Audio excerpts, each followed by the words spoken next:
Hello guys, তো সকাল সকাল চলে এসেছি টাইগার হিল ইকো পার্ক। আর সকালে আসার কারণ হলো এখন পুরো পার্কটা ফাঁকা থাকবে, পুরো এলাকাটা ভালোভাবে দেখানো যাবে।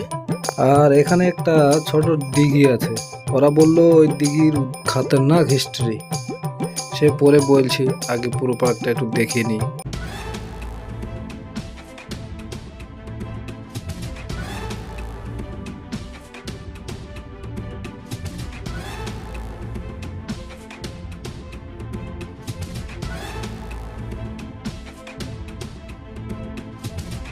আর এই পার্কের মধ্যে পিকনিক করাও যায়।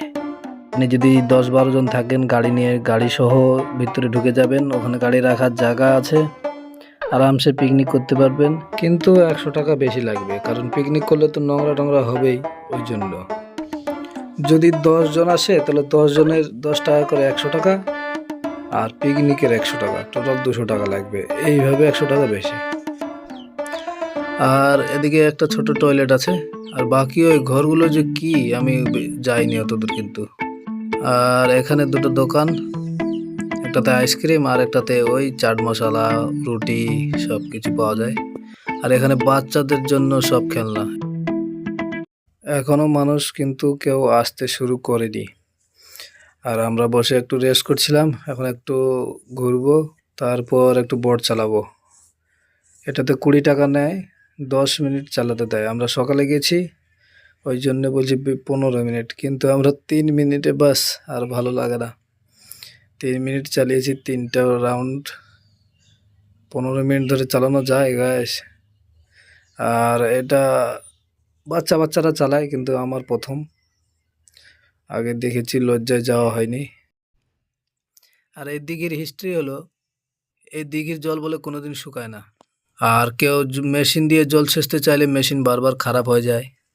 আর এই বোটটা ওরা নিজেরাই 7 দিন আগে ট্রাই করেছে, তারপর মানুষকে চালাতে পারমিশন দিয়েছে। এটা মেশো আর যে পার্ক দেখাশোনা করে, সে গল্প করছিল, আমি পাশে বসে শুনছিলাম। এখানকার মাটি কেউ তুলতে পারে না, অনেক ছিল। এখন সুরক্ষিত পুরো, এখন কোনো সমস্যা নাই। তবে জল এখনও শুকায় না। আপনারা চাইলে আসতে পারবেন, ভয়ের কিছু নাই।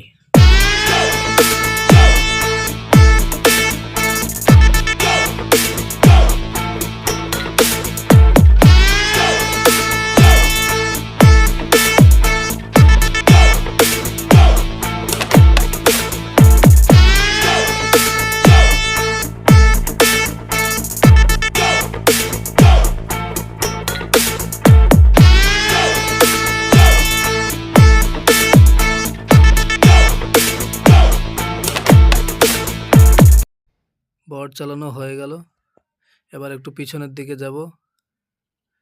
পার্কের পেছন সাইডে এটা, এখানে পিকনিক করা যাবে, সে সুন্দর লাগবে, দারুণ লাগবে এখানে বসে বসে পিকনিক করা।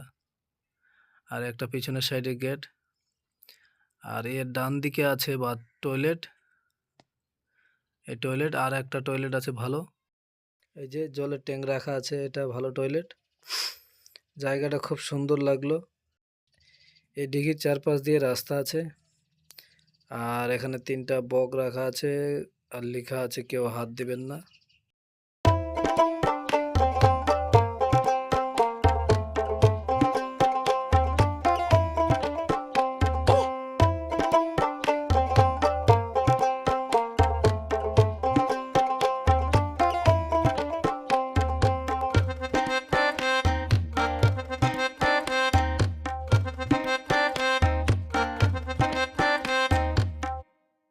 আর এই পার্কের মধ্যে আবার বেল গাছ আছে গাছ, আর বেলও ধরেছে। আর এখানে 3টা হরিণ, এখানেও লেখা আছে কেউ হাত দেবেন না। বাস, আবার ঘুরে চলে আসলাম যেখান থেকে শুরু করেছিলাম। আর এখন একটু ধীরে ধীরে লোক আসতে শুরু করেছে। তো গাইস, এখন আমরা বাড়ি চলে যাব। তোমরা ভালো থেকো, আর ভিডিওটা ভালো লাগলে একটা লাইক অবশ্যই করো।